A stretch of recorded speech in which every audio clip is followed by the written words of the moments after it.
बड़े से बड़ा अफसर मेरे यहाँ आकर के 4-4 घंटे इंतजार करता है, उसके बाद अपनी बारी का इंतजार करता है, और अंदर मैं टाइम कितना देता हूँ, 10 मिनट नहीं पूरे देता। इतनी देर में उसका पास्ट प्रेजेंट फ्यूचर उसको बता करके उसको उपाय देके बाहर कर देता हूँ, समझ ना। तो राजू कुछ तो होगा मेरे पास जो ये सारे इतने बड़े बड़े IAS IPS ये जजेस तक भी समझ गए, और इतने बड़े इंडस्ट्रियलिस्ट, इतने बड़े नेता सब मेरे पास आते हैं। पर एक बात तुमने देखी होगी, आज तक किसी के साथ तुमने मेरी फोटो नहीं देखी होगी। बिल्कुल बिल्कुल नहीं देखी, क्योंकि मेरी यही खासियत है। उन सबको विश्वास है कि गुरुजी के पास जाएंगे, ये हमारी फोटो का फायदा नहीं उठाएंगे।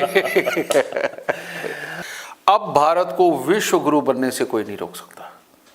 सारी दुनिया को यह मानना पड़ेगा कि एक इंसान के अंदर की जितनी साइंस है, जो उसके विचारों की, उसके कर्म की जो साइंस है, वो हमारा ज्योतिष कितने हजारों साल पहले से लिख चुका है। उस हजारों सालों से जब ये पश्चिम वाले जानवर मार के खाया करते थे, रहने के लिए इनके पास जगह ही नहीं होती थी, हीटर क्या होता है, गर्म पानी क्या होता है, इनको पता नहीं था बेटा, उस वक्त में ये साइंस लिखी गई थी, समझ गए। और आज सिर्फ मैं पहला अब हुआ हूं, यही गलती हुई है, पहले हो गया होता तो शायद पहले ढूंढ लेता।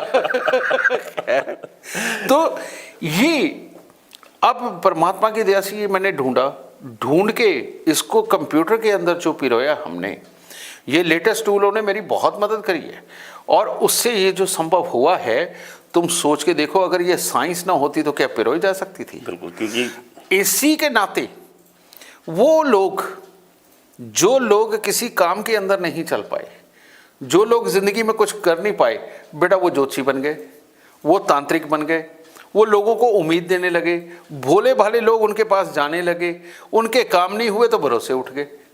ठीक है, अब ये अगर इतना बड़ा विज्ञान है, जो डॉक्टरों की जितनी पढ़ाई करने के बाद भी उसके परे की समझ है, तो बेटा ये कैसे हो सकता है कि 3 महीने 6 महीने साल के कोर्स के बाद कोई ज्योतिषी बन जाए, और छोटी उम्र का बच्चा जो अभी 17 18 19 20 22 साल का है, वो भी ज्योतिषी बन के बैठे हुए हैं। ऐसे कैसे हो सकता है? अपनी अकल लगानी पड़ेगी ना, कि जिसके पास जा रहे हो कम से कम उसके ऊपर कुछ होना तो चाहिए।